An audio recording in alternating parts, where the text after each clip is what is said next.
नमस्कार, आप देख रहे हैं एफिडेविट पर देश दुनिया का हाल। मैं हूं वैष्णवी। फरार अपराधियों को जल्द से जल्द सलाखों के पीछे पहुंचाने के लिए एडीजी जोन मुथा अशोक जैन ने एक अहम कदम उठाया है। गोरखपुर, बस्ती और देवीपाटन रेंज में एक नई रियल टाइम पुलिसिंग व्यवस्था को ऑपरेट कर दिया गया है। आदेश लागू होते ही इसका प्रभाव पुलिसिंग में दिखाई देने लगा है। इस खास सिस्टम को एक विशेष सुरक्षित व्हाट्सएप नेटवर्क पर तैयार किया गया है। इसमें तीनों रेंज के सभी स्थानाध्यक्ष, संबंधित जिला पुलिस कप्तान, डीआईजी और एडीजी स्वयं अपने सीयूजी नंबरों से जुड़े हुए हैं। गोरखपुर जोन में एक व्हाट्सएप ग्रुप बनाया गया है जिसका नाम है कोऑपरेट टू अरेस्ट। कई बार ऐसा होता है कि अपराधी रहने वाला कहीं का होता है और घटना कहीं और करता है। जिस थाने में घटना होती है वो लोग गिरफ्तारी के लिए प्रयास करते हैं, उनको उसके रहने वाले स्थान पर बार बार जाना पड़ता है और कई बार गिरफ्तारी में देरी भी होती है। इसको सुलझाने के लिए एक ग्रुप बनाया गया है जिसमें जिस थाने से अपराधी वांछित है वो थाना अपनी रिक्वेस्ट रेज कर सकता है। एक प्रोफार्मा बनाया गया, उस प्रोफार्मा में सारी सूचनाएं भर के ग्रुप में डाल देता है और जिस थाने का निवासी अपराधी है उस थाने के थानाध्यक्ष को उसे एक्नॉलेज करके उस पर कार्रवाई करनी है और जानकारी करके बताना है कि अपराधी की गतिविधि क्या है, मौजूद है, नहीं है, क्या है। दीनदयाल उपाध्याय गोरखपुर विश्वविद्यालय गोरखपुर परिसर में अग्रवाल महिला समिति के तत्वावधान में मिशन शक्ति फेज 5 को लेकर व्यापक पैमाने पर जागरूकता रैली का आयोजन किया गया है, जिसे महापौर डॉक्टर मंगलेश श्रीवास्तव ने हरी झंडी दिखाकर रवाना किया। रैली में विभिन्न स्कूलों की छात्राओं के साथ ही एनसीसी, एनएसएस, महिला पुलिस, आंगनवाड़ी और विभिन्न संगठनों की महिलाओं ने बढ़ चढ़कर भाग लिया। हाथों में तख्तियां लेकर महिलाओं ने मिशन शक्ति से जुड़े हुए विभिन्न स्लोगनों के माध्यम से जागरूक करते हुए विश्वविद्यालय से निकलकर विभिन्न चौराहों से होते हुए पुनः विश्वविद्यालय में रैली संपन्न हुई।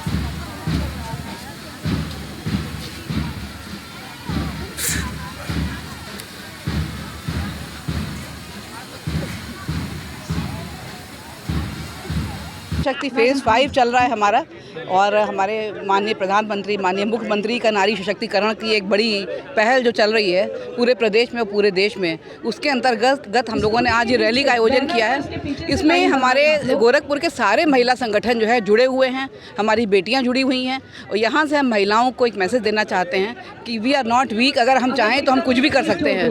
एक ऐसा मैसेज उनके आत्मविश्वास के लिए ये देना चाहते हैं पूरे गोरखपुर शहर की महिलाओं के लिए। गोरखपुर विश्वविद्यालय के प्रांगण से, और जैसा कि हम सभी जानते हैं कि जो है हमारे देश के यशस्वी प्रधानमंत्री मोदी जी, योगी और उत्तर प्रदेश के हम सबके अभिभावक माननीय मुख्यमंत्री योगी आदित्यनाथ जी, इन सब का एक इस तरह का संदेश रहता है कि हमें महिलाओं को आगे बढ़ाना चाहिए और महिलाओं के अंदर जो एक असीम क्षमता है वो निकल के समाज के सामने आए और समाज को एक गति दे।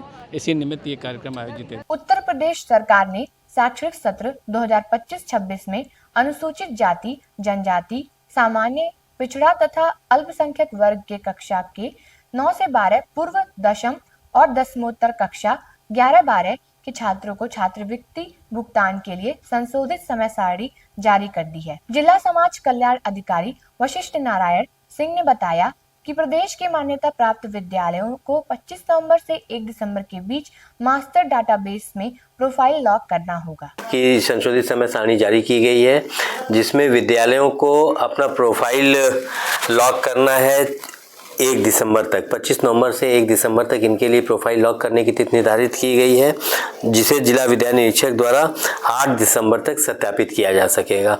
तो कुछ कॉलेज अभी भी ऐसे रह गए थे जिन्होंने अपना प्रोफाइल ही नहीं लॉक किया था। प्रोफाइल नहीं लॉक करने के कारण अगर बच्चे आवेदन करते भी तो उनके फॉर्मों पे वो अग्रसारण की कोई कार्रवाई नहीं कर पाते। तो इन शिक्षण संस्थाओं को एक बार फिर से ये मौका मिला है कि वो अपने फॉर्मों को ये अपनी प्रोफाइल अपडेट करके DIS के यहाँ से सत्यापित करा लें और बच्चों के फॉर्म आगे भरवाएं। इसके बाद ये भी अवगत कराना था कि 16,000 आवेदन ऐसे थे जो कॉलेज पोर्टल पे अभी लंबित थे, साइट ठीक से न चलने के कारण अग्रसारित कॉलेजों द्वारा नहीं किए जा सके थे। तो इन बच्चों को तो सीधे लाभ होने जा रहा है और साथ ही नए आवेदन करने के लिए भी छात्रवृत्ति की साइट खोल दी गई है। इसकी तारीख है 6 दिसंबर तक। कानपुर पुलिस आयुक्त रघुवीर लाल ने बताया कि महिला आयोग की सदस्य अनीता गुप्ता किसी शिकायत की समाधान को लेकर थाने गई थीं और इस तरह की विजिट कोई भी व्यक्ति कर सकता है। इसी को लेकर संयुक्त पुलिस आयुक्त विनोद कुमार द्वारा उन्हें एक पत्र भेजा गया था, जिसमें उल्लेख किया गया था कि थाने का निरीक्षण उनका अधिकार क्षेत्र नहीं है। आयुक्त ने कहा कि पत्र में कुछ शब्द ऐसे थे जिनसे गलतफहमी पैदा हुई। मामले को गंभीरता से लेते हुए उन्होंने महिला आयोग सदस्य अनीता गुप्ता और ज्वाइंट CP विनोद कुमार दोनों से बात की। बातचीत के बाद सभी भ्रम दूर हो गए। हमारे ज्वाइंट CP साहब से मैंने बात करी है, तो उन्होंने अपना स्पष्ट करा है कि महिला आयोग की माननीय सदस्य ये थाने पे गई थी और जो मेरे को बताया गया निरीक्षण के बारे में बताया गया है। यद्यपि आयोग की सदस्य के बारे में जो उनका स्टेटमेंट में देखा तो उनका कहना था कि हम किसी समस्या को लेकर गए थे और इस बात में कोई भी व्यक्ति जो है जा सकता है। तो इसी को लेकर के हमारे जॉइंट CP द्वारा उनसे कोई वार्ता की गई है और उनको एक पत्र लिखा गया है कि ये आपके अधिकार क्षेत्र में नहीं आता, थाना के इंस्पेक्शन करने के बारे में।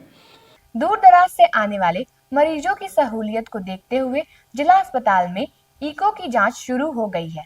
CMO डॉक्टर राजेश झा ने बताया कि OPD जनरल वार्ड के लिए 100 रुपए, पेइंग वार्ड के लिए 150 रुपए और प्राइवेट वार्ड के लिए 250 रुपए शुल्क निर्धारित किए गए हैं। इस जांच को करने के लिए काउंटर नंबर 12 पर जाकर पैसा जमा कर मरीज रसीद प्राप्त करके जांच करा सकते हैं।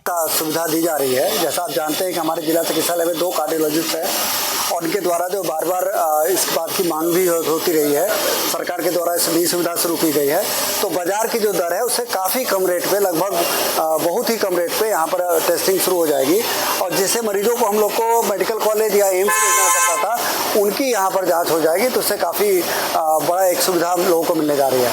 तो मैं सभी लोगों को यहाँ इसके लिए बहुत बहुत बधाई देता हूँ और उम्मीद करता हूँ कि पब्लिक को इससे बहुत ज़्यादा फायदा होगा। अभी जैसे और भी जो कार्डियक से रिलेटेड इंस्ट्रूमेंट्स हैं उनकी भी मांग हो रही है, तो हम लोग धीरे धीरे उनको भी जैसे ट्रेडमिल वगैरह का भी जल्दी करने के लिए शासन को पत्र लिखेंगे। और अब मुझे दीजिए इजाजत, देखते रहिए एफिडेविट। धन्यवाद।